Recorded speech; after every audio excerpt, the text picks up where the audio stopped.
Yay! Okay, Yeah. this mic is not working. Okay, so we can just share. Should we just do kind of like Yeah. side a little bit? There we go. Or do you guys want to share that one? I'm going to share this one. Oh, yeah, that There would we make go. more sense. Yeah. All right, thank you guys so much. We're going to get started with our last panel of the day. So this panel is on confronting the right and the tactic of clinic defense. We have three awesome speakers with us who I'm going to introduce.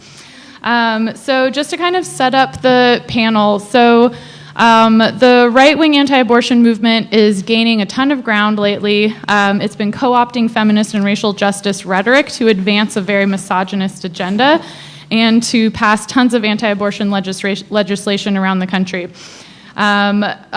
Trespassing incidents at clinics have increased since 2017. Violence outside of clinics has also decreased since 2017. Just like a couple of stats, the National Abortion Federation has documented that there's been an increase in trespassing incidents from about 247 in 2017 to about 823 incidents in 2018. Obstruction incidents at clinics have also increased from about 580 to about 1,700, and threats of violence against clinics have doubled from 2017 to 2018, increasing from about 30 to about 60 incidents. This is just in a year. So this is clearly a trend that kind of post-Trump, we're seeing a lot more violence, we're seeing a lot more agitation outside of clinics.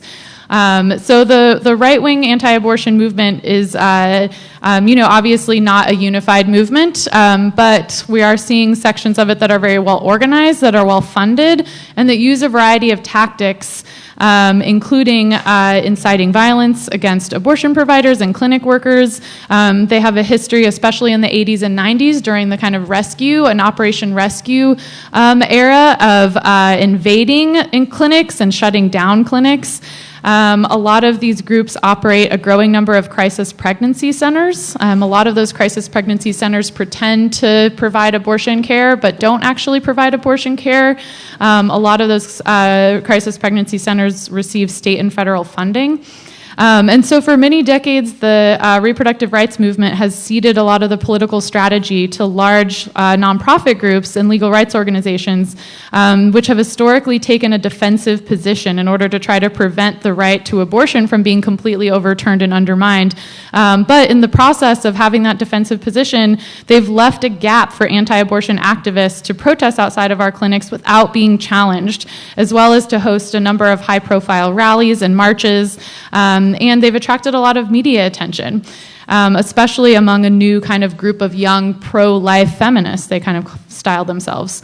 So this panel is going to address where the reproductive rights movement fits in countering the right-wing anti-abortion movement. What is our role as activists, and especially as left-wing activists, in countering the right, either outside of clinics or kind of through our rhetoric, through the way that we're talking to media about the right to abortion, and how do we kind of make sure that our radical demands are part of this confrontation. So we obviously don't just want to protect the legal right to abortion, but we want abortion to be free. We want it to be accessible to everybody. So how do we make sure that those demands are part of our movement in confronting the right-wing anti-abortion forces? So I'll quickly introduce our panelists. Then I'll have a couple of questions for them, and then we'll open it up to the floor for questions and comments from the audience. So Emily Janakiram is a member of Red Bloom, and she's a writer whose work focuses on gender, history, psychoanalysis, and capitalism. Lizz Winstead is co-creator and former head writer of The Daily Show and co-founder of Air America Radio. She brought her political wit to The Daily Show as a correspondent and later to the radio waves, co-hosting Unfiltered, Air America Radio's mid-morning show with Chuck D and Rachel Maddow. Liz continues doing stand-up, but spends most of her time at the helm of Abortion Access Front, which was formerly called Lady Parts Justice League, a New York City-based reproductive rights organization that she founded in 2015, which uses humor and outrage to expose anti-choice hypocrisy and mobilizes people to take action in all 50 states. And Megan Lessard has been an organizer with NYC for Abortion Rights since 2017. She has a background in public health and currently works in healthcare analytics. Liz, do you want to go first? Sure. Okay, great. Thanks so much. Yeah. Can I take a point of privilege on the last conversation about Hyde and Medicare for All? Absolutely. Because I just wanted to add a couple of things to that conversation. And the thing that there's so much to do in tandem to make sure that this stuff doesn't happen. Because if we were to have the good fortune right now of having Hyde repealed, the people that are able to provide abortion would have to fund each abortion to the tune of about $400 per abortion, and clinics would go out of business really fast, especially the indie clinics. And so what we need to do is get Medicare reimbursement rates up. We also need to make sure that everybody who can provide an abortion should be able to provide an abortion, and we need to really be working on self-medicated abortion so that we can make sure that when those things happen, we're not stuck in a position, and if the right actually could figure out that if they repealed Hyde now, that clinics would close. We saw a clinic close in Illinois this year when Illinois passed the Reproductive Health Act. It was like, great, Medicaid covered it, but if Medicaid reimbursement rates are only $100 and it costs $400 to get a procedure, the clinic was hemorrhaging a couple $100,000 a month and finally had to go out of business. So thinking about those things, it's like a big tactical strategy where we need to demand telemedicine. We need to demand that everybody who is able and wants to train to provide abortion can, and that it doesn't just have to happen in clinics, because all those trap laws that exist now, they also need to be repealed. Right? You could say, oh, yes, we're going to cover abortion, but you still have to have a facility that has all these bullshit regulations. So it's a lot of work that we all really need to do systematically to make sure that when we get Medicare for all, that we can they don't have any loopholes with which they can take it away. So I just wanted to say that because it's a lot. So having said that, I have been an activist since the 80s, and I first started doing clinic protection work before there was any kind of, it was like the Wild West. And it was during the time of the high violence in the 80s. I started out in my 20s, and there wasn't any buffer zone laws. It was wild. And one of the tactics that would happen a lot with the violence, there's the violence that you see and you know, and then there's the insidious other violence that we just had to teach ourselves how to protect ourselves from. And one of the big tactics that would happen is we would have to lock arms, because if they broke our chain, they would lock themselves to the doors. But a lot of times they would have the signs, and they would have their signs on sticks, and they'd have a tiny nail at the bottom of the sign, so they would walk by through the crowd and rip your legs. I have scars on my legs from it. And they would rip your legs so that you would break the chain, and then they would walk out, and then you couldn't find a weapon, you couldn't find anything. And that was like a big thing that they did. And so that shit started back then in the day, and that was when clinic escort programs really started happening. And like the first thing we learned is, no matter how hot it is, wear thick pants. Like, give all your money to Carhartt, because those pants are really like the thickest, most durable ones for them to pull their bullshit. They would use keys. It was crazy. So we travel around the country right now. I'm on the road about 4 months out of the year, working with mostly independent providers, because they're the ones that provide 65 to 70% of all abortions that are early. When it comes to later abortions, they provide, and that's into the second trimester, they provide about 85%, and when it comes to abortions in the third trimester, they provide about 95%. And people don't even know that they exist. They're not part of a Planned Parenthood consortium, they're indies. We work extensively with patients and with the clinic defenders and the clinic escorts in those communities. I'm somebody who believes that my activism is invited to the clinics to help how they deal with things, because what's happened so often when we have been in areas where like there's no area that the cops are good, but there's areas where the cops are a little bit better. So, but that's mostly nowhere. So what happens in these communities is if there is not an organized way to counter protest, I was at a clinic for 3 days in Raleigh, North Carolina, and a protester would stand behind me and push his penis into me and then call the cops on himself saying I assaulted him. Every time he calls the cops on himself, it's a mark against the clinic to have cops come to your clinic.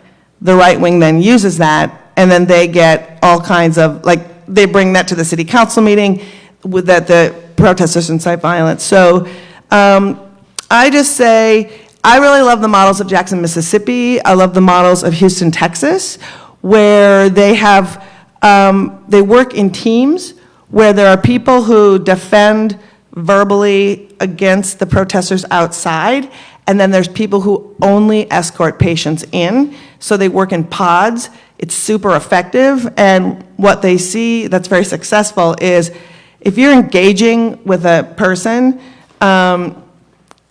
they're so fixated on their own misogyny that everybody gets in for their appointment with the other people escorting them in. And by the end of the day, it's like, you fuckers, again, you are so stupid that you just talked to a woman and were being so rageful that all the patients got in. So I find that's a super good model. And I just also just firmly believe, and in working with patients, that sometimes they don't, in the cacophony of how one counters, I think countering really depends on how you counter, but the patients can't tell the difference between the noise.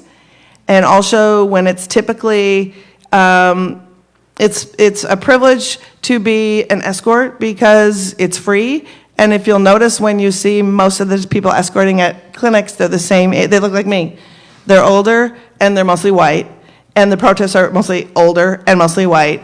And so when you have a cacophony of white people screaming outside of a clinic and then escorting a person of color into that clinic, it's just like, there's a whole lot of white people yelling. Historically, we have not had a good relationship with having white people escort us into places, and the whole thing can be a shit show. So I think that there's ways to counter, and then I think that there is ways where it can backfire, and I just think that the motivation and the conversations around whether or not you do clinic defense should be coming from, how does it affect the patient?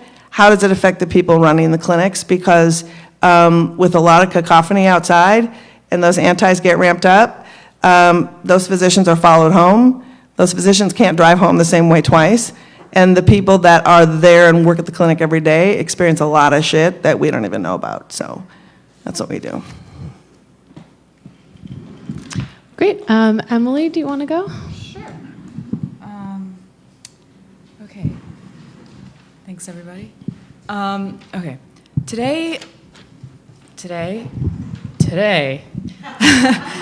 in an age of unfettered capitalist expansion worldwide and escalating inequality, we're faced with the resurgence of right-wing violence all over the world. In Poland, in Hungary, in Italy, in India and the Philippines, in Brazil and Bolivia, and of course in the United States. Fascism, far from being a runaway populist movement as the centrist power structure would have us believe, is intrinsically tied to capital. The marginalization and violent oppression of the poor, of minorities, and of women is necessary for capitalism to maintain its legitimacy and to carry out its mission of unending growth, no matter the cost. The reproductive labor of those assigned female is a vital part of this. Conservative and liberal commentators alike have raised alarm over the last few decades about the shrinking birth rate and its negative implications for the economy. While countries with a stronger welfare state encourage higher birth rates through measures such as paid parental leave, free or low-cost childcare, and free health care, the U.S. has tackled this problem through the promotion of misogynistic right-wing ideology around the world and a fierce crackdown on access to abortion and birth control. Sorry, that should have been around the world. The anti-abortion forces are not a solely ideological resurgence of Bible thumping. They operate at the behest of the existing power structure. And we cannot depend on that power structure, on the courts or the police or the existing political parties who serve the interests of capital to protect us from the violence of the right or give us our liberation. It must be won through agitation, which is often confrontational and ugly. Before Roe, groups such as Red Stockings made it their mission to challenge abortion restrictions, not through civility and appeasement, but through the unequivocal rallying cry of free abortion on demand, through aggressive demonstration and direct action. The Supreme Court under the Republican Nixon administration did not grant us the right to abortion because well-heeled professionals deployed logic and polling and means testing. Militant, unrespectable activists won by instilling the fear of a revolutionary tide that threatened the capitalist structure, in contrast to the reformist feminists who debated over how to make non-threatening concessions. The clinic defense emerged as a strategy in the 80s, as my brilliant co-panelists just talked about in far more detail than I do and could. But in any case, to make a very basic summary, they mobilized under the auspices of the Reagan administration, which concerned about the shrinking birth rate in tandem with the escalating neoliberal state, which stripped us of the remaining aspects of a social safety net that we were still clinging to, made it their work to invade clinics and do all the horrible things that Liz just mentioned, which I'm just not going to repeat. I wish I would have mentioned all of them. Oh, yeah. That was just a couple, sadly. And as the right, including its anti-abortion segments, has regained ground over the decades, these groups have become emboldened to renew these tactics, to use violence and intimidation to achieve their political ends. So first it starts with reclaiming space outside the clinic, as we've seen, and now groups like Red Rose Rescue have escalated where they're actually going into the clinics again, and in a campaign of harassing patients. So right now, they're misinforming, they're cajoling, they're doing it verbally, they're not doing it as violently and as militantly as we may have seen before, but that's, it will escalate to that level if we don't do something about it and make them feel unwelcome in those spaces.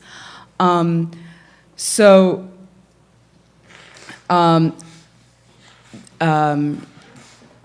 not going to be defeated from a safe distance. I do not want to discount the work that groups such as Planned Parenthood have done and the brave clinicians and staff who risk their lives to provide health care to those who are marginalized. They supplied me with low-cost birth control and non-judgmental care, which is actually much harder to come by from like non-Planned Parenthood private healthcare providers, I've found. And they performed my abortion when I was faced with an unwanted pregnancy. So I don't mean to knock Planned Parenthood knock them or discount the work that they do, but they cannot be the vanguard of our political struggle. We can't put our wholehearted faith in them that they will be our primary allies in the anti-capitalist feminist movement that we so desperately need. On the topic of clinic defense, a Planned Parenthood employee was quoted in Vice as saying, "The idea that an abortion clinic becomes a turf war for anti-choice and pro-choice activists is honestly unsettling. It's a fucking medical clinic." But we can't escape the fact that abortion clinics are inherently political. The rhetoric that abortion is an issue solely between a woman and her doctor removes the fight for reproductive rights from its greater framework as a collective demand. And in fact, it was the intervention by the medical community in the late 19th century that resulted in the illegalization of abortion in the first place. So this is a turf war, whether we like it or not. The attacks against abortion are not isolated to the single issue of abortion, and we cannot lose sight of this. Reproductive rights encompass not only the right to an abortion or to not have children, but also the right to have a child and the right to raise that child in favorable material and social conditions. So we are not only fighting for abortion rights, but for radical socialist change, and the fascists and capitalists work in tandem against us to prevent that. So reclaiming space has always been a vital component of radical political struggle, and that's what this struggle is about. from the barricades of revolutionary France to sit-ins by black activists in segregated spaces of the 60s and the 70s, to women in India from the 90s through today who occupy village councils and police stations in loud, angry demonstrations and throw chili powder in actions against rape and dowry killings, to the Argentinian Ni Una Menos movement against austerity and misogynistic violence, to the mass mobilization of street marches in Poland in 2016, which prevented the passage of, the movement was called the Black Protest, and it stood against the passage of an extremely restrictive abortion ban, which banned abortion in all cases, including the most extreme ones. And today, to the right-wing coup in Bolivia, where leftists and indigenous people have mobilized publicly and militantly in the streets against the ascendant fascist government. So the abortion clinic is not cannot be isolated from these greater struggles against fascism. They all cooperate in tandem together, and we cannot just ask the right wing to leave the clinic. We can't ask the right wing to leave the streets. We can't ask the right wing to cooperate or listen to reason. We have to drive them out forcefully and show them that if they show up to our clinic, if they show up to wherever it is they like to go lots of places, that there are going to be angry feminists, angry socialists, angry anti-capitalists, angry indigenous activists that will drive them out. So there is no way out of this through the center, through liberalism, and the solution must come from militant organizing for collective liberation. We must be unapologetic and abandon high-minded both sides rhetoric. Liberal commentators who focus their criticism of the right on their aggressive strategies and not the political ends they hope to achieve through those strategies lose sight of what actually distinguishes them from us. Our fight is to eradicate inequality and exploitation, and theirs is to perpetuate it.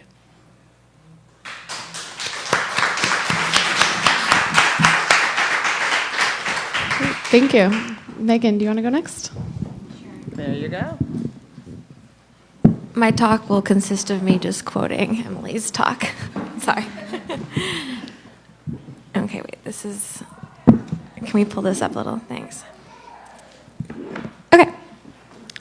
So I wanted to start my spiel by sharing what I saw at an activist event last weekend, because I was really impressed with the way that it was organized, and I think it can be instructive as we think about ways to mobilize our communities around reproductive justice. So the event I attended was the culmination of a series of weekly actions that began earlier in the fall, and the group coordinating the actions is actually based out of state.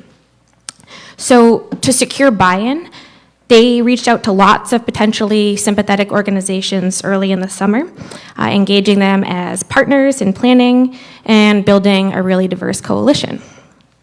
They provided ample opportunities for ordinary, unradicalized people to plug in and contribute to the movement. And on the day of this final action, I counted 250, 300 attendees. Everybody was gathered at the central location in downtown Manhattan, and the event's organizers had prepared this whole pre-action agenda. They handed out, it sounds kind of lame, but they handed out these blue t-shirts and encouraged everybody to wear them, which definitely fostered this kind of weird ad hoc sense of unity. And everybody was encouraged to wear the t-shirts. You had to put them on. And during the lead up, the microphone was passed around to lots of different people who gave testimonies and made little speeches about why they had come out that day. People got emotional. There was singing. And then when everybody was sort of at the peak of their fervor, so to speak, the main organizers led the crowd on this half-mile march to the actual location of the action. And I participated, but just as an observer. And I just looked around and saw that there was no hesitation, no chaos. These people who, not all of whom had been particularly politically active, They occupied the sidewalks around the building that served as a target of this protest, as if they felt totally entitled to that space.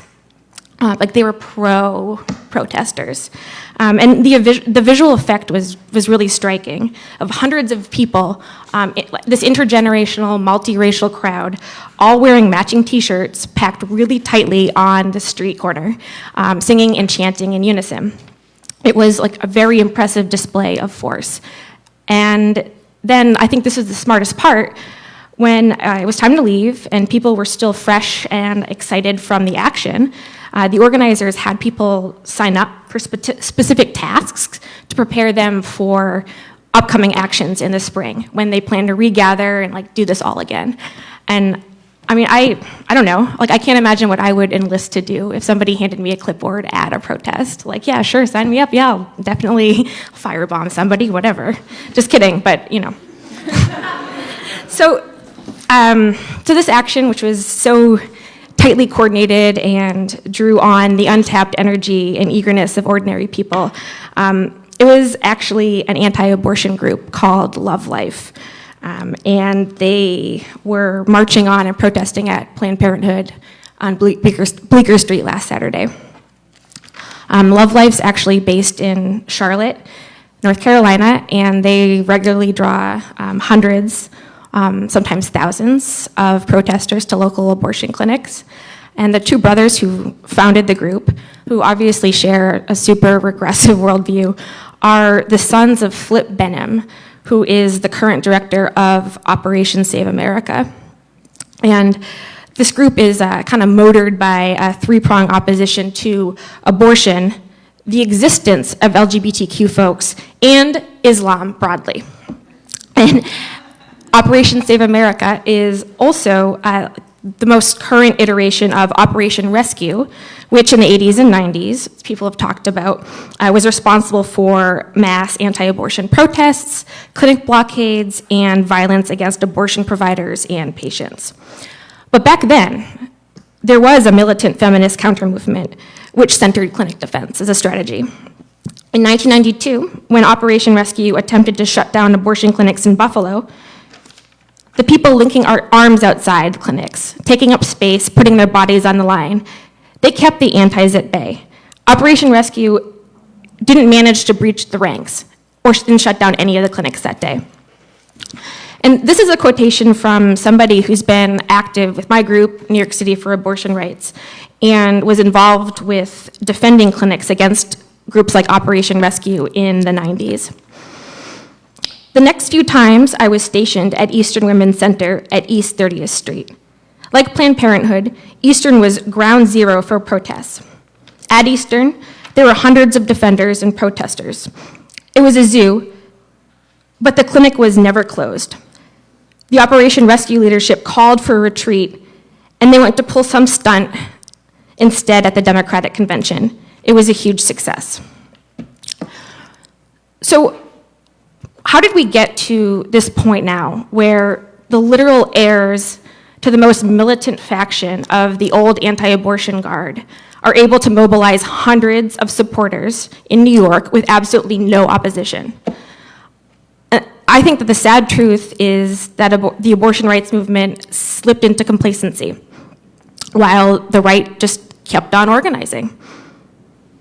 We adopted the language of choice, and we shifted away from collective struggle, instead inscribing the individual as the primary agent of change, which is increasingly determined by one's ability to pay. Maybe we gave a sigh of relief and closed our eyes when Clinton was elected. Maybe we got used to hearing safe, legal, and rare as a mantra without thinking about how this might actually reinforce the idea that abortion is a bad thing. Maybe when we could have been building a movement that affirmed all choices, including the right to have children and to raise them in dignity, we just didn't. Maybe we looked away when welfare reform was immiserating poor and working class communities and demonizing black mothers. Maybe we just simply passed out year after year when Hyde was passed and passed over again. I think for too long we've put our faith in the institutions of bourgeois liberalism and the troika of the Democratic Party, Planned Parenthood, and NARAL that has dominated for the last several decades the political strategy around abortion rights. And like Emily said, I think Planned Parenthood provides crucial services. And I definitely think that there is a place for electoral politics, but professionalized nonprofits that are yoked to the Democratic political machine should not be leading this struggle. Calls to sign online petitions or to make donations have been profoundly demobilizing. And the strategy of non-engagement hasn't made the anti-choice right disappear. In fact, anti-abortion legislation and aggression against abortion clinics are at a historic high. And groups like Love Life, okay, they get away with it, they're sneaky. They crouch behind the pretense of peaceful prayer, right? Because they know that it's easier in this country to critique political expression than religious practice. But they fucking know that what they're doing is political, and they're using the space around clinics as a place to raise consciousness, to build their movements, and mobilize for broader demands. And unfortunately, there's no way now to depoliticize abortion clinics. It's not possible. Our only option is to show up as we would anywhere else the right-wing forces appear, and to reclaim this public space as a part of a broader strategy to build an unapologetic fighting movement for social and reproductive justice. Great.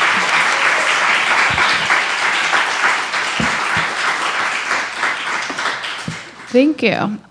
So I think I would just love to ask the panelists, I think it'd be great to have a conversation about what our role as activists is in fronting the right wing. You know, I think the kind of the support that, I think that the, you know, the kind of violent and aggressive, you know, anti-abortion movement that shows up outside of clinics and that does, you know, things like invade clinics and blockade clinics, which is still going on. The Red Rose Rescue Group has kind of gotten back together since fall of 2017. They are a fringe of the anti-abortion movement. A lot of their tactics are not supported by, you know, a wider segment of the anti-abortion movement, but they command a lot of attention. They're dangerous. They can be violent. Part of their tactics are, you know, to be arrested and then use the necessity defense in court, which basically just lets them try to allege that the crime that they're protesting, which they call murder, is worse than the crime of trespassing. I don't think that defense has really gained any ground. It hasn't. Most of these cases are still ongoing. But I think it's important that we as activists talk about what our role is in confronting this wing of the anti-abortion movement. Is it important for us to show up outside of clinics whenever the right shows up outside of clinics? And is that a good tactic in building our movement? Like, what are we trying to, you know, like, what are we trying to accomplish by confronting the right outside of our clinics? And I guess I would just like to hear from everybody. You know, I think it's a really clinic by clinic, you know, kind of case. So a lot of the work that we do in NYC for abortion rights is outside of the Planned Parenthood clinic on Bleecker Street, where we target a Catholic church that marches their congregation to the Planned Parenthood clinic on the first Saturday of every month. And their congregates stand outside of Planned Parenthood and harass and intimidate patients. You know, that's a very different situation than a clinic that might be dealing with a completely different set of circumstances and different set of protesters that might be located in a different part of the country. So I think it might be great. I would love to hear, Liz, you talk a little bit about some of the clinics that you visited in other parts of the country, and just hear what tactics have worked, you know, kind of clinic escorts or counter-protesters or clinic staff, and how they've confronted those forces. Yeah. I mean, well, the first thing I would say is the New York City Planned Parenthood has all the protection, has the most protection of any clinic in the country. So when when you go counter-protest at that Planned Parenthood, that Planned Parenthood has no fear of shutting down. And so that's something to think about right then. Our tactics are to go to where they are before they get to the clinic. I might push back a little bit on saying they organize at the clinics, especially with Flip Benham's fucked up sons. They organize in their churches, and then they bring those messages to the clinic. That's why they're so organized. We do an annual event where we raise money to bring activists to their national meeting. It was in Milwaukee this year, and we took out billboards the month ahead of time that said anti-abortion, anti-immigrant, misogynistic bigots are coming to your town, find out how you can fight back. And we went to every one of their prayer meetings, and we went to every one of their vigils. They scream on the street. We infiltrate hard. We have people who have had accounts that are sock accounts that follow them, and so we go where they are. And it's frustrating because like there should be a bazillion people meeting them at their church, right? Because I mean I feel like it can't just be the same all of us folks constantly, and that's Democratic establishment is bullshit on this. Like if we're still trying to fucking convince people that like the access to your own body is somehow not a political thing and have to fucking navigate that bullshit, like it's already a crazy ass fight, right? Instead, it should just be intrinsic to people when you say, hey, somebody thinks they should decide what somebody else should do with their body and decide on their destiny. For activists, that should be an outrage, and there should be hundreds of us at that church and just laying down and getting arrested, so they can't even make it to Planned Parenthood, you know? So that, to me, is that part of that problem. But I feel like these people are monsters, and I think that the establishment politicians have looked at the Catholics, and because they're not as loud and they seem peaceful, their end goal is still the same. 100% misogynistic patriarchy. And so just because they're quiet, I mean, it's why they waited so long to get one of those rosary nuns to bring to the Supreme Court about the buffer zone. It's like, oh, she looks good. You know, the guy with the bloody fetus sign doesn't test well in front of the Supreme Court, right? And so for me, we really, because we have heard far too often that I believe one side is making the clinics politicized, and that is the right, and that is the people, and they're terrorizing patients, and they're creating a space for providers. Providers are also leaving at a rapid number because of clinic harassment, because they're terrified, right? And so, and because it's a losing battle politically.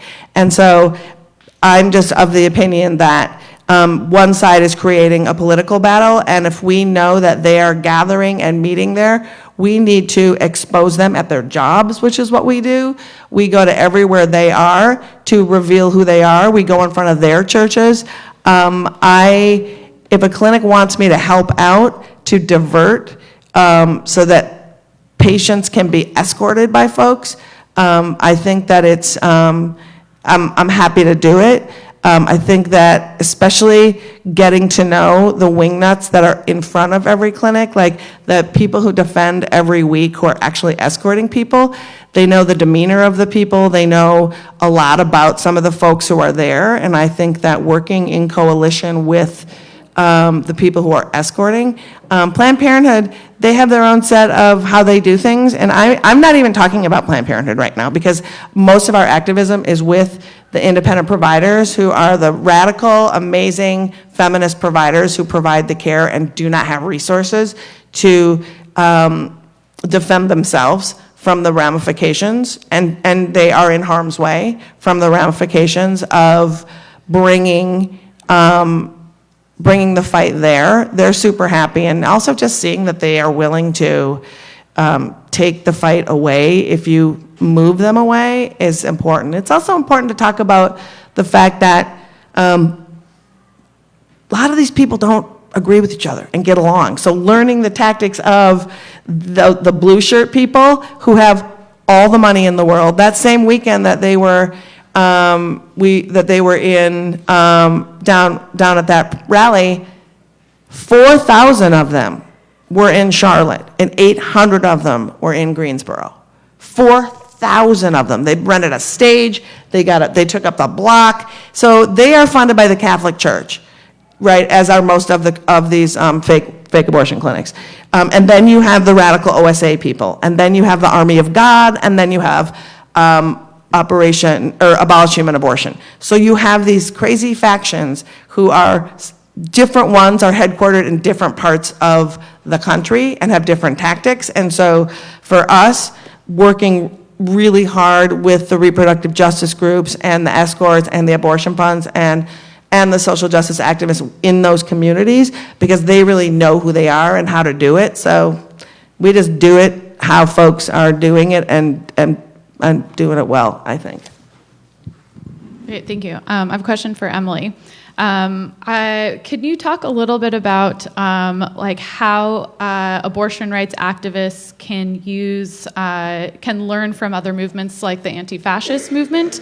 Like what kind of tactics should we be taking from kind of anti-fascist movements that have experience confronting the right in public spaces?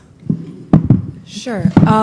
So the main thing to think about in this context is that the fascist movements work in tandem with capitalist movements as well.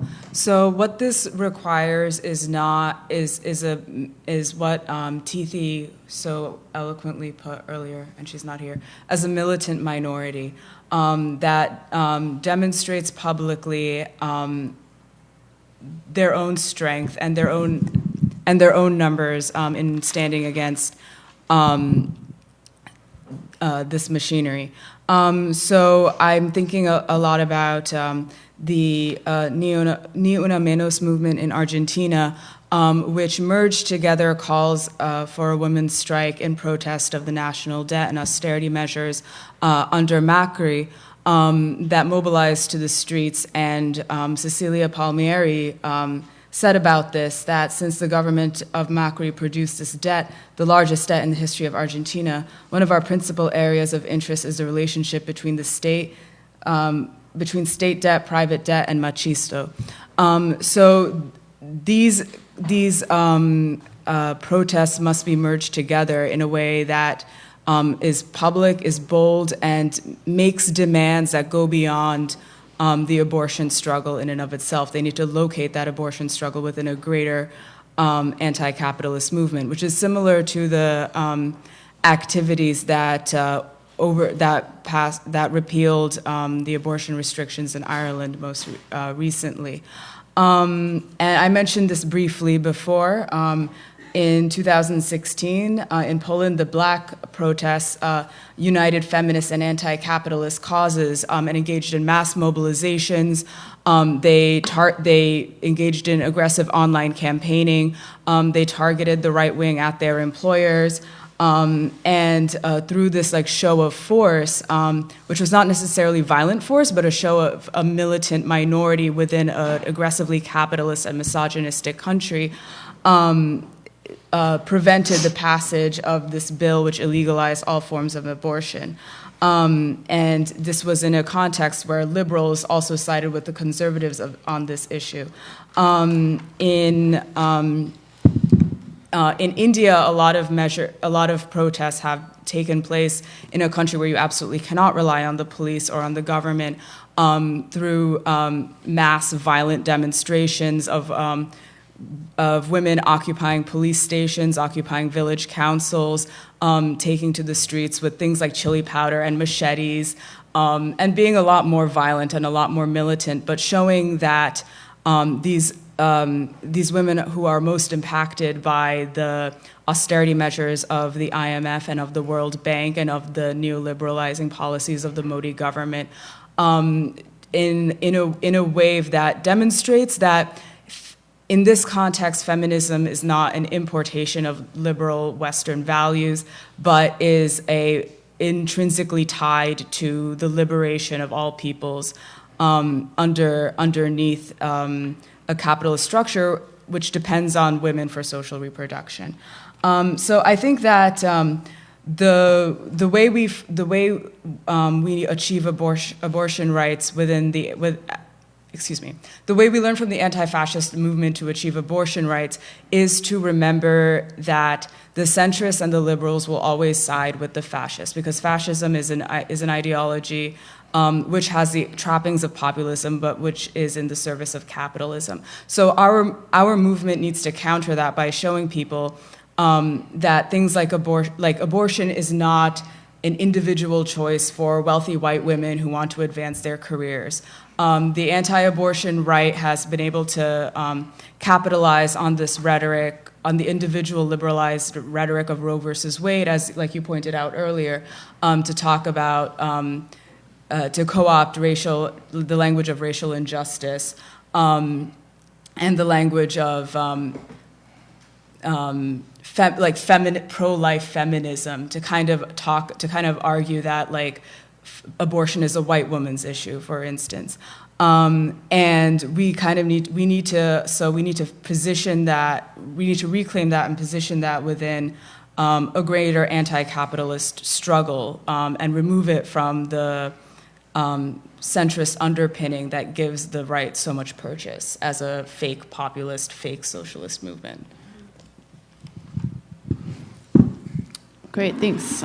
Megan, can you talk a little bit about the work that NYC for Abortion Rights does in confronting the Ferzati Fellowship at the church down the street from the Planned Parenthood, and specifically, can you talk about your thoughts on if these tactics of confronting the right at the church, but also trying to prevent them from harassing patients outside of the clinic, do you think that helps us build our movement for increased action to abortion? And do you think that changes public support for our movement, and changes kind of the rhetoric or the stigma around abortion? I would just love to hear kind of a little bit about your experience in NYC for Abortion Rights, and how our movement has, or how NYC for Abortion Rights has potentially grown by utilizing these tactics, and what we can do to kind of help our movement grow further. Okay, let me think about that for a second. Yeah, New York City for Abortion Rights started in early 2017 in the wake of Trump's inauguration. And it was in this room that a bunch of kind of angry, disillusioned, politically homeless people came together and said, okay, the liberal establishment has really failed us here. They've sold poor people down the river, and abortion is going to be all but inaccessible to everybody very soon. And we are a group of people who've had various experiences with abortion and abortion clinics. We've been patients at Planned Parenthood, including the Planned Parenthood on Bleecker Street, which is the target of lots of anti-abortion protests. We've been doulas. We've been nurses, providers. We had and continue to have a diverse representation of people connected to providing and defending abortion rights. And we started by counter-protesting the anti-choice presence outside of Planned Parenthood. There was a national call for, these assholes to protest on this particular day, that February in 2017. And people just sort of came together in ad hoc fashion and said, okay, we need to push back. We need to counter-protest.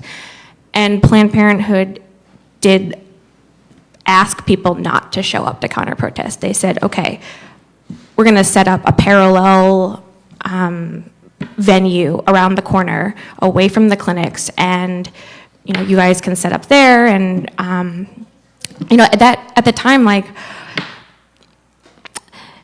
it wasn't enough. It was still part of the same problem of demobilizing people and also acting as if we didn't also have skin in the game, as if we weren't patients, providers, activists. And I'm not saying that you should ever just counter-protest willy-nilly. It should be coordinated, and as Liz said, the nature that you go about it really matters. It should be thoughtful. And so we organized for weeks, and we tried to have discussions with Planned Parenthood. And, I think we have grown a lot since that first day when we had hundreds of people show up. And the church up the street, the Basilica of St. Patrick's old cathedral, they turned out about 200 people, but we outnumbered them. And they looked actually like pretty fucking just like shell-shocked. Like, what is going on? It was crazy to see just how entitled they felt to that space. And we were there disrupting that sense of entitlement. And so in the ensuing months and years, we've gone back to the clinic to counter those right-wing forces, but not without serious consideration and negotiations with Planned Parenthood. We have a working relationship with them now. We've met with their leadership. We've said, look, they're here. You can't ignore their presence. We would also like to be here to stay. What kinds of things can we do to minimize disruption? So, we changed up tactics. No, we don't chant in front of the clinic. We sing. Or, we do something like bring out a bunch of people with white umbrellas and stand directly in front of the antis so that they are invisible to patients. We have taken the fight to the church up the street, which I really liked what you were saying, Liz, about going straight to the source. I think part of the issue is that we haven't been just going to the root of it and getting these people where they are and preventing them from building momentum so they can get to the point where they can turn out 300 people to an abortion clinic. So part of our strategy is to start at the church itself and to disrupt their activities and make it very hard for them to make their way to Planned Parenthood, to delay them as much as possible.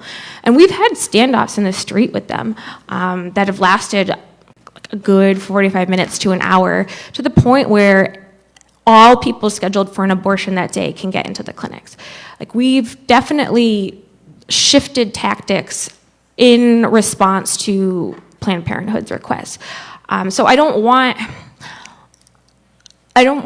to counter protesting to be seen as this strategy that is always and directly opposed to the wishes of institutions like Planned Parenthood. But we do think that there is something to be said for engaging with the right directly and not ceding that ground outside of clinics to the right.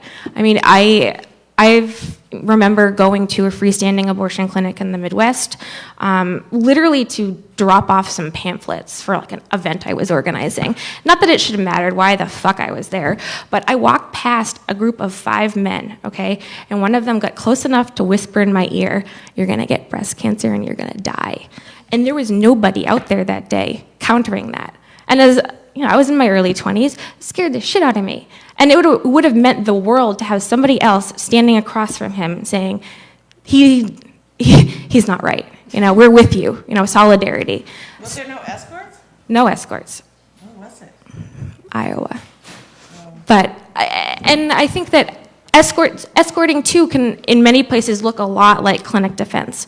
Like you mentioned Jackson, which is home to the Pink House Defenders, and they are like a clinic escort group that actually engages in a lot of clinic defense work, some of this more outward-facing political work of engaging with anti-choice people. And I think that is definitely a model for kind of clinics to strive for. Nobody wants to be outside of an abortion clinic. And I do think it's best if the clinic itself can take the lead on occupying the space and claiming that territory. Could I just add? Yeah. I just want to take it a little bit out of the New York conversation and putting it into the larger conversation of defending and what's happening. I defend every other month at the Pink House. The way they defend is they engage in conversation calmly the whole time with these people who are yelling, and they stop. What happens a lot at these independent clinics, and I've been to 130 of them just so you can get a gauge of how much I go and visit, is when you are in Louisville, Jackson, Montgomery, Little Rock, the folks who are at the clinic escorting, It's part of their activism, and they're focused on just getting patients in, knowing that the bullshit is going to happen around them. And what they have all said over and over, which has helped us create our model, is y'all outside protesting here loudly for 2 hours on a Saturday isn't where people see you. People drive by and see those assholes. We can get the patients in.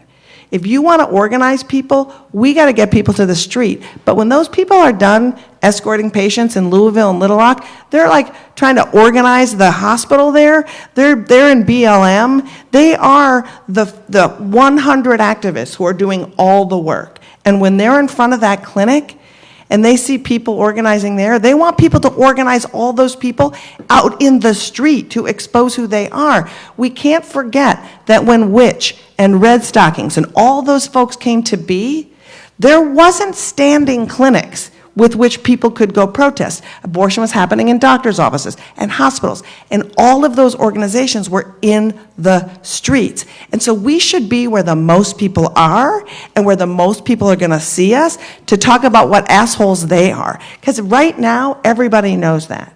And so for me, like, be in the world, be out where it's public, be out where it's scary, and be loud, because if we can get a lot of people, like you said, everybody coming together, because this is an intersectional fight when we talk about it, that when people have such little time to give, let's create a loud public place, and let's be marching where we can get all the people together. And then when people are, because every day the clinic can they're just like, we just need to get these people in. And it's very different. Planned Parenthood here only goes to 14 weeks, the one downtown, and in New York, and until the RHA, and they haven't changed to go to 24 yet. So the folks who are getting abortions at that Planned Parenthood, it's not that sea of people who are coming from other places where it's hard to get it, in a way that when somebody is getting care in Jackson or Little Rock, the amount of time they've taken off work, the amount they've driven, the amount they've gone to mitigate the cacophony in front of those places, like, that shit's real. And especially in like Omaha, Nebraska, where Dr. Carhart, they only go up to 18 weeks in Nebraska, but Dr. Carhart is one of the 3 physicians that goes later, and he works out of Maryland. But they're like manic there. But people drive from, it's in Omaha. There's not a clinic for 8 hours in like any direction. And so the circumstances with which people utilize specific clinics is also something to consider as well. And that's why I always want to go back to how we fight these fuckers and how that affects a patient. I'm even secondary to how the clinic feels about it. I'm very primary on, does this change the life of the person going in for a procedure that day? And if it adds to the cacophony, I'd rather mobilize and take that fight into the middle of the street, to their church, to where they are, and just keep that noise going in really, really loud and big public places. So that's kind of just how I think about it. So I just have one more question, and then we'll have a few minutes for questions from the audience. So just building off of what you said, Liz, I mean, why aren't there hundreds and thousands of people targeting Love Life and targeting Operation Save America and targeting all of these right-wing churches? I mean, the majority of people in this country support the right to abortion, and I think oppose a lot of these religious extreme groups and their tactics of trying to prevent patients from getting abortions.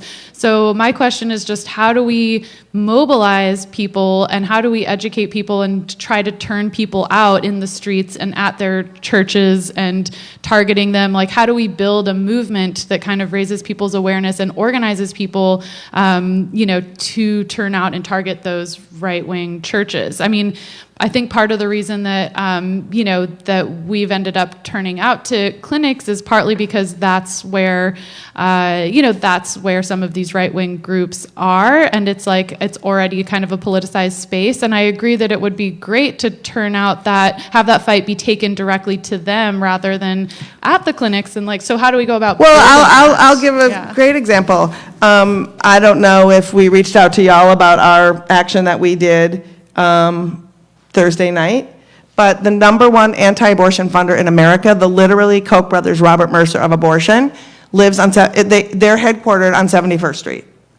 And we had an action, we put it out to a bunch of groups, asked people to come, asked people to partner, and we had 3 people come, and our team. So we have done research, we find out, I think that honestly, misogyny and patriarchy are why. You know, people don't show up for something that doesn't occur to them. Like, I just think people don't prioritize and understand. The panel had so much good things to say, the panel before this one, just about, you know, how is it that we get folks to completely feel it in their bones that the fact somebody with a uterus, his whole life is on the line because the government feels like it's okay to take that. And if people that don't have uteruses aren't invested in understanding the human rights of that and don't feel within their bones and understand that they want to fight for that. Also, we have a media that talks about it not at all. MSNBC, the liberal media, did 4 stories in 2019 on access to abortion. You know, when you think about there's been nearly 800 laws proposed and passed, 4 stories on the liberal media. It's bullshit. And 2 of them, they got shit wrong, right? CNN did 2. Fox News did like 800 and got it all wrong. So, and some of the talking points from those stories that they did, they got from Fox, right? And so demanding the reality is, I think, you know, we have to announce in more places than just in front of a clinic. You know, we have to educate people because otherwise, if not us, who? If not now, when? You know, so. And what's the role of like Planned Parenthood, NARAL, like other kind of prominent reproductive rights organizations in helping to build this movement and target these anti-abortion? Here's what I think. I think people who have like, they do their thing. I'm not really like, if they do a cool thing, I'll jump in on it. But I'm too busy trying to get people who have the passion and the boots and the will and the want to make a larger noise. I'm not in the business of respectability politics, and I never have been, which is why I'm not, you know, going, yay, and lobby. I don't go to lobby day. Like, I just, like, don't do that because I talk the way I talk, and I feel like I want to connect with people and help them recenter all of this shit. You know, their role is that they're there and they're going to try to drive the narrative, and that's why we need to be in coalition and be scrappy and be part of our own larger narrative. Could we take a few questions?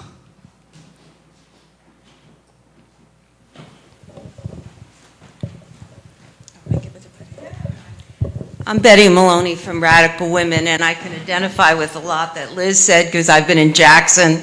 I've been, Radical Women got the first conviction of the firebomber, Curtis Beseda in Everett, Washington. We did 2x4s. We held 2x4s with picket signs in Seattle in '78. We were just up there for the 40th anniversary of Cedar River Clinics. Yeah, and cool. So there's a lot of, and I think there's lessons to be learned from every era. And I identify with Megan, you know, what you're saying, and the thing won't change until we get rid of the economic system. You know, we really have to create a socialist system because we can't have the Democrats and Republicans, right, you know, dictating to us because they sell us out. But they also dismantled all of, they created all these roadblocks and let all this path. Abortion's a wedge issue, so now we have to dismantle all of this legislation that liberals and Democrats and Republicans all signed on so that we can make sure that this issue is covered in any kind of social. Yeah, so the fight will go on for a while, but it's going to end where we're going to win. But I think the thing that we have to learn, too, is the mistakes that we made. Racism was one issue. Mm-hmm. There was the fight, you know, I mentioned it earlier in the day, where leftists, feminists, would not even recognize the fact that women of color were in the forefront. When the 2 Native American women that defended first called the attention about what was happening in Everett, wanted to speak at a rally in Seattle, they were stopped by, you know, leftist feminists. And we were crossing, you know, standing right behind her. She had to grab the mic and take it, and we had to go to the stage to make sure she could take it. So racism is an issue. Recognizing the leadership of women of color, also being multi-issue. In Jackson, we organized a press conference where we had the Muslims there, we had the Jewish community, we had the different churches that were being attacked by the groups down there, like was mentioned, they're multi-issue, the lesbian and gay groups, and we really countered them right on the Capitol steps. So there's got to be a large variety. We also can't be sectarian. We were brought in to defend Dr. Emily's clinic in the South Bronx because a left group left. And somebody asked us to go up there, and we were up there for 3 years defending that clinic. Now that's a clinic that needs to be defended because it services immigrants, especially in this age of ICE. So like you say, Planned Parenthood has the money to defend itself. So does Choices out in Queens. But Dr. Emily's doesn't. And there's other clinics like that that have to be defended. And because they serve the immigrant population. And I wouldn't put it, I remember in Seattle and Everett, they would take pictures of everybody going in. And I wouldn't be surprised if the right wing starts taking pictures of people in New York if they haven't done it already. Oh, they already do. They take yeah, pictures. and then pass the pictures on to ICE. License plates, yeah. So I think that's a whole nother issue. So we have to really choose the clinics we go to the people that are most oppressed, and really fight hard to make sure they have access. And we have to use all the tactics that we can think of, and we have to build a united front. I didn't hear about your demonstration. Radical Women didn't on Thursday. We would have come. So I'm going to give you my card so that you can. So, there is sectarianism, and we can't let the left be divided. Thank you. Can we take a couple more questions? Hi, I've got both a comment and a question. So the comment is about what you were saying about how we lost suddenly a lot of people, or we become very like the feminist movement has just backed off on the issue about abortion and has framed it from the perspective of choice as opposed as a class issue, which is what it is. Because when abortion is banned or abortion is very restricted, the folks that actually suffer are people of color, people with lower resources, and that's something that is very clear, for example, in Latin America, and that's something that when, the Ni Una Menos campaign and the pro-choice or pro-life, which I think we should reclaim the word pro-life, because we are pro-life, the people that don't care about women's lives are not, made is that they shifted the discourse at a national level from is abortion good or bad to are you in favor of abortions in hospitals or abortions in backstreet alleys? Because there is no way that you're going to stop them. And I think that's something that we need to take away and ensure that our discourse doesn't go on it's a thing about choice. No, it's a thing about dignity, about having the right to have a life of dignity, and that's what reproductive justice is and should be about. And the question is whether you guys, because I'm not from the US, I don't know how it works over here. Do you guys organize with, for example, feminist religious groups like Catholics for Choice? And is there if most of the anti-choice protests come from very religious centers, what are the strategies at the moment for infiltrating them at a wider scale? Is there a strategy that is currently being put in place, or is it isolated cases? I don't know.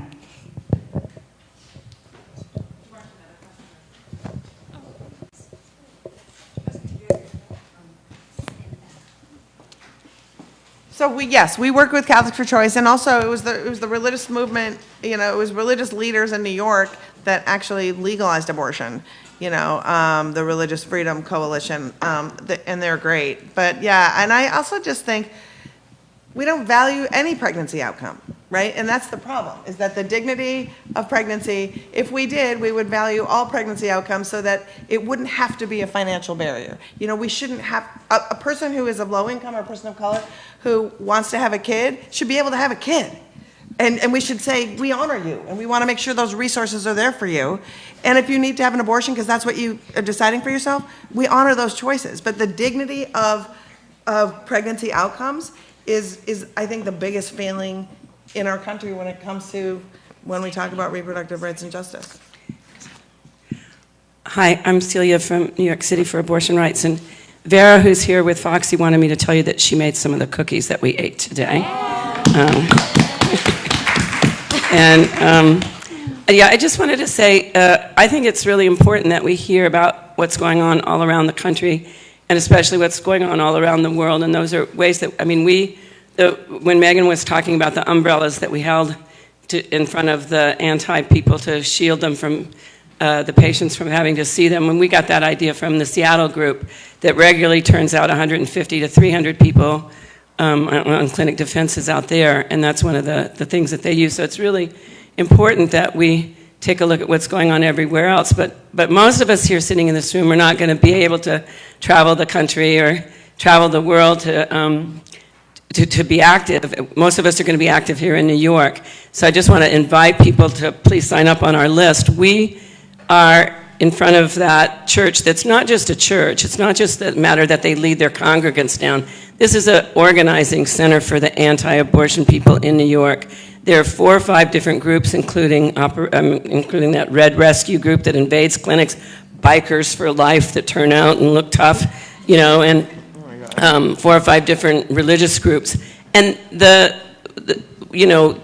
we go there and we actually prevent them physically. We try to get enough people, if we get 50 or 60 people, which we don't always get, to actually blockade the streets so that they can't reach Planned Parenthood. And we pretty much stop them for 45 minutes to an hour, 15 minutes, which is enough time for almost all of the patients that are going in on Saturday for abortions to get in. And we've done that 4 or 5 times now.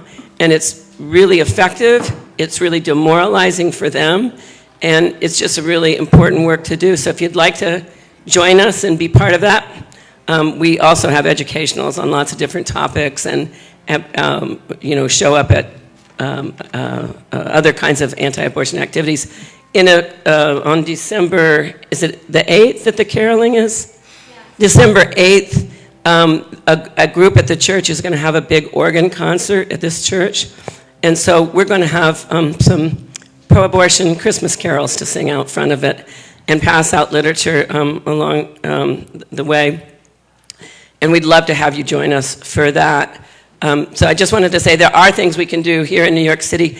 This church regularly pulls together 150 to 200 people to go in front of Planned Parenthood. There's no such thing as peaceful prayer when 200 people are making a gauntlet that patients have to walk through and by.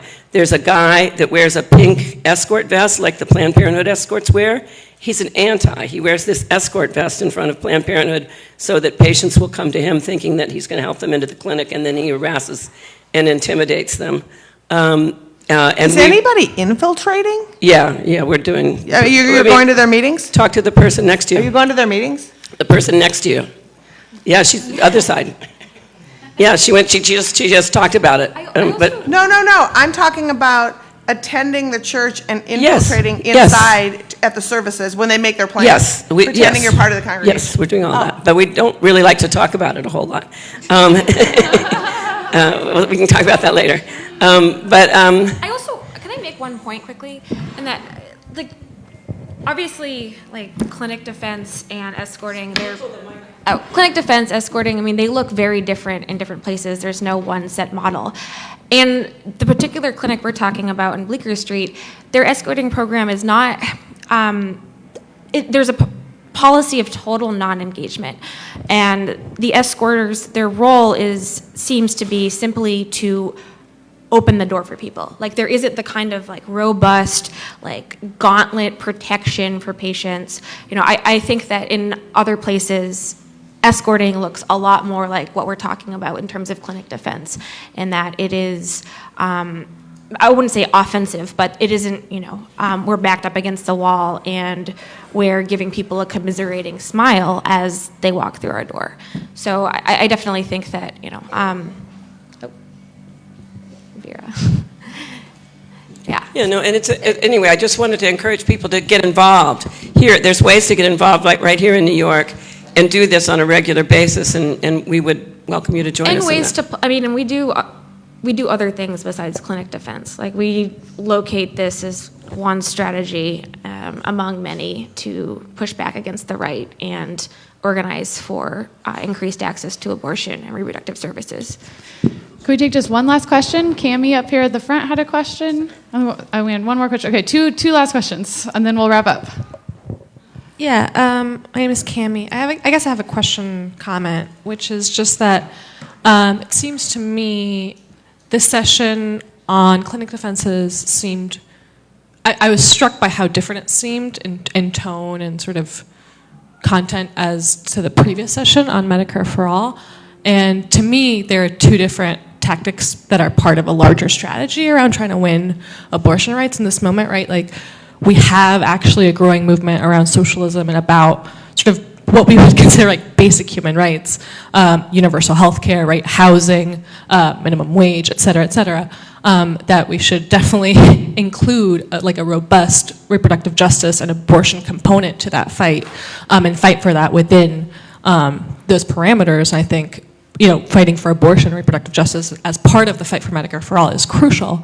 I also think we have to fight, you know, the anti-abortion people on their terms, which are, you know, not about sort of like logistics of insurance companies and private insurance and whether or not, if there's a potential for Medicare for All, it's about choice of whether or not to include abortion as part of Medicare for All. It's not like a wonkish sort of argument that they're going to make around including abortion and reproductive justice as part of single-payer health care. It's about, right, not trusting women and pregnant people to make decisions about their lives and about bodily autonomy for themselves. And so I think, right, there's the question of how do you make broader arguments about reproductive justice and bodily autonomy and abortion being tied to questions of healthcare and, you know, housing and public infrastructure and the rest of it. But I also think the question of ideology, right, the question of fighting the right, abortion is a terrain of the growth and the mobilization of the right in this moment. And we can't just ignore that and hope that they'll be convinced by single-payer healthcare.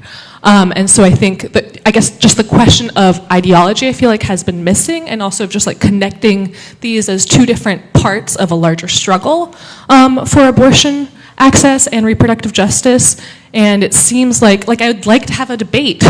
You know, it seems to me like there are different opinions about what to prioritize and how these things fit in to a larger strategy, and it seems like they're just somehow disconnected. And I guess I want to throw that out as a question in terms of like experience, in terms of, you know, what people say when you talk to them or when you do this kind of organizing, of how we can actually sort of like everyone sort of get together and actually have these things out in terms of how clinic defenses fit into a larger strategy, how Medicare for All fits into a larger strategy. But I do think it's absolutely crucial to actually fight back against the anti-abortion terms of the debate, which I don't think are about like insurance companies. Did we have one last question over here? And then we'll get some last responses from the panelists, and then we'll wrap up. Well, thank you for extending or allowing for my question. I guess I'm sort of adjacent to escorting and clinic defense. I'm wondering how, like the work of like the Jane Collective and empowering individuals to kind of autonomize reproductive choice kind of fits into the discourse, and bringing it back down to just the human level and saying, if you're going to try to fuck with us, we're going to take this into our own hands. All right, last comments from the panelists about those last two questions? Yeah, I mean, I would say that there's a really strong movement. SAS is an incredible organization working on self-managed abortion. We've done workshops and do workshops because in advocating for self-managed abortion, it's very interesting that the language that you have to use right now between talking about self-managed abortion and encouraging illegal abortion. Like, it's so crazy, but like, so you have to really practice on how you can get people really great information. But I think those things are super important. I think that it's the other thing too, like, if we want to get self-managed abortion into the hands of people, the education around that's going to be really important. Imagery that we used to use in the past. Like, I would say we need to be phasing out the hanger if we're going to be talking about self-managed abortion and saying we're not there now. There's a place where it can be safe and great and that we can do it. So I think like a lot of that stuff is really important as we have these conversations and narratives that were super real at one point in the past. Abortion, taking it into your own hands, should be safe and accessible and amazing. And even when it's not, and when people are taking it into their own hands in an unsafe way, that can look very different to a lot of people. And also, since you can't detect if anyone's ever had an abortion, like, you know, it's like, there's a whole lot around it, but there's really good movement work, and I would say SAS is a really good place to look and start.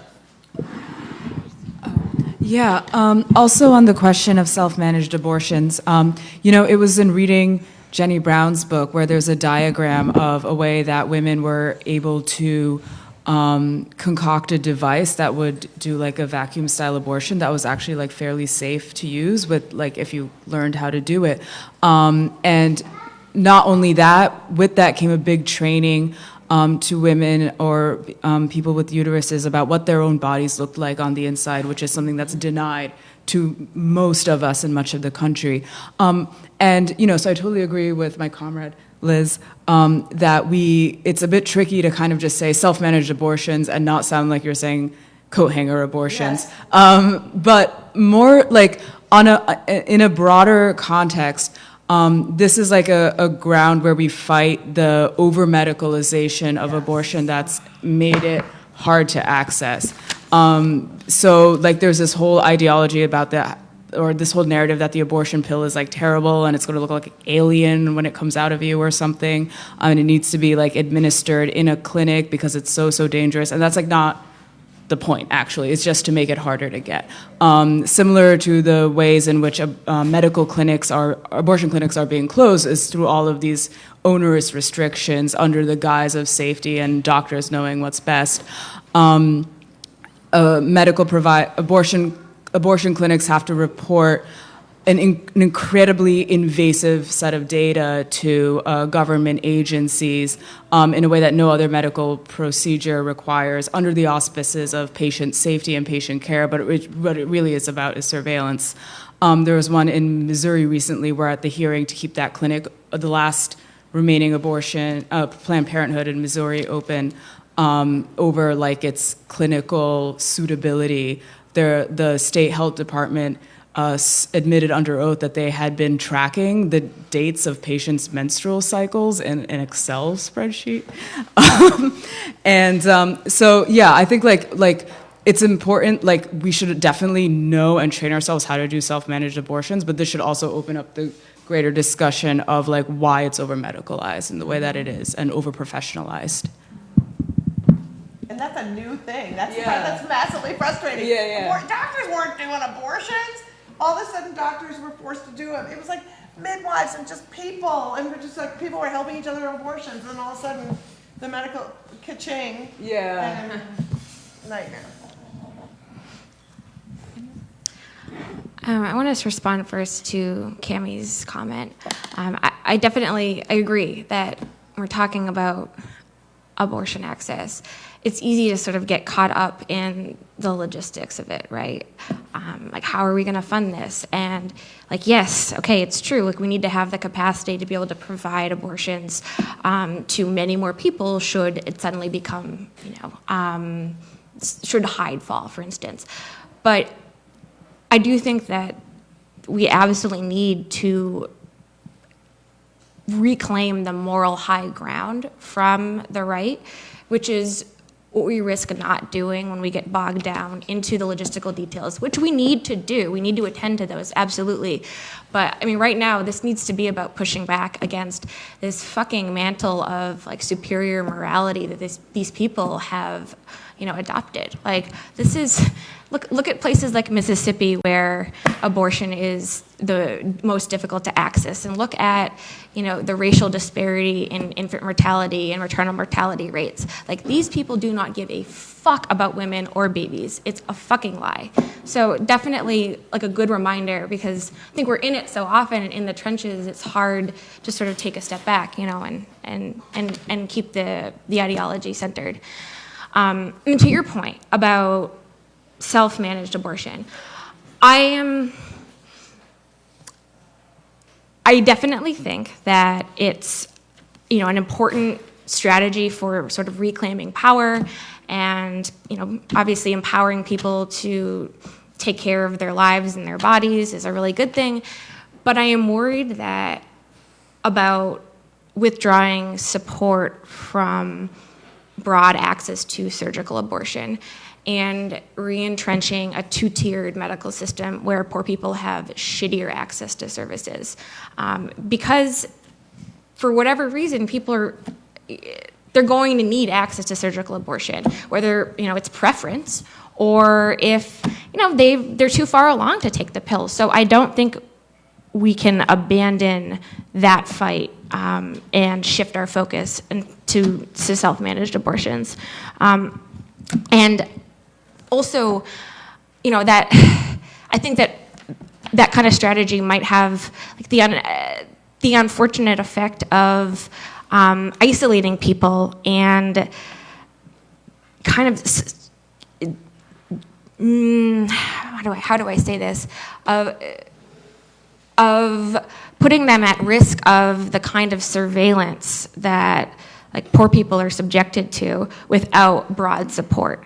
If it goes wrong, okay, if you're managing incorrectly or there's a complication and you go to the hospital, who's going to get questioned? Who's going to get reported first? It's going to be people who use public resources, people on Medicaid, people who are relying on the state for the provisioning of like social welfare. So I'm afraid of sort of the loss of this collective support and solidarity that could come with too much focus on self-managed abortion. And finally, I think that for me, if we are going to fight for people to do something, honestly, like kind of potentially illegal, and to take on this responsibility, managing their own abortions, then we have to trust them. And, I trust people to, I think that if we can trust people to take a pill that ends their pregnancy, okay, that could possibly subject them to scrutiny and violence, then we can also trust them to know the difference between a protester and an abortion rights supporter in front of a clinic. Like, I think we need to trust patients to be politically savvy enough to know what's going on and, to engage in this struggle on their own terms. Thank you. I just need to do a little bit of pushback on that, because someone going to have an abortion often hears noise. I've interviewed over 500 people about clinic defense and how they feel about that, and sometimes they just hear noise and they're not looking to see who's out there, they just hear the noise. And the second thing I want to say about self-managed abortion, when you take mifepristone and misoprostol, it is not detectable in your system. In international communities where people have been doing this for years, they are educated to know it's not, if you do not tell anybody you've taken the pill. I believe it's, someone else will have to correct me about which country it is, but it's the first half of the abortion pill is sold as a headache medicine in certain Latin American countries, where women are instructed to take that to induce abortion. And there the groups like Women on Waves who get the abortion pill to women who are doing it themselves, tell them that if you have abnormal bleeding or something and you go to a hospital, it's indistinguishable from a miscarriage. And I think that the thing about like the Jane Collective, the point of the Jane Collective was that it was a collective. Like women referred each other to their apartments, or to, you know, they would take turns rearing children. They would provide excuses to husbands or whatever. Like, I don't want to say like it was like a big friendly abortion sleepover, but like it's certainly. Can I attend that? Can we have it right now? But it certainly wasn't like giving a woman a mason jar and telling her to go into the bathroom and have fun, you know? So like. They were doing aspiration abortions. Yeah. They were doing aspiration abortions. They weren't doing medication abortion. Medication Yeah. abortion wasn't invented until 1993, I think, in France. Yeah. And I think also like the idea of women self-managing abortions is very, very old and harkens to a time, and I'm just going to slap Caliban and the witch on the table here. Harkens to a time before the intervention of the male medical community that really feared women having these medical practices and ending their pregnancies on their own terms and having that knowledge and disseminating it. And, you know, that's where we ended up with the witch hunts. And yeah, okay, I think I'm good. Yeah. All right, Thank you. I feel like we could talk about this forever. We're going to thank all of our panelists so much for speaking. Give them a round of applause. Thank you. We're going to have a quick announcement from Jen. We also have wine. Please go back and have some wine and finish off whatever food is available. Thanks so much to everybody who made this teach-in possible. Thanks to all of the volunteers. Thanks so much to DSA Socialist Feminists. And thank you guys for coming. And please check in with activists. Leave us your email address. Get plugged into the work that all of these wonderful groups are doing. Jen's going to make a quick announcement. Very quick. From a lot of the comments, I heard a lot of people who just wanted to discuss strategy more. And so I want to tell you about an upcoming event. January 11th, the Mass Strike for Reproductive Justice is launching our campaign with a nationwide strategy session. We're going to have a webinar online from abortion activists from across the country. And we're also getting people to host in-person watch parties who are then going to break out into strategy discussions after this national webinar. I think it's going to be, the panelists are going to be good. The discussions are going to be good. It's going to be very participatory, and it's all geared towards how do we build the national, radical, demanding, effective abortion campaign that we need and deserve. So if you signed in, you will I can probably send out information about how to join that webinar when we have it. Thank you. Thanks, everybody. And please, if you can, please donate. There's a Venmo account that you can donate to. We're trying to cover all the costs of the food that we provided today. So if you can donate, please do. And please stick around and have a drink. And thank you so much for coming. Cool. Awesome. Thanks, Emily. Thank you. Yeah, that was great. Yeah, Thank thanks you. for, that was awesome. Hi. Hi, Benny. You were really good. So I've been to the same places you've been to. Right? I would love for you to write that up. That's where we have friends. Oh, well, my bathroom piece should come out at some point. So I have cards in the back. I put them on a table. I didn't bring them out. Oh, great.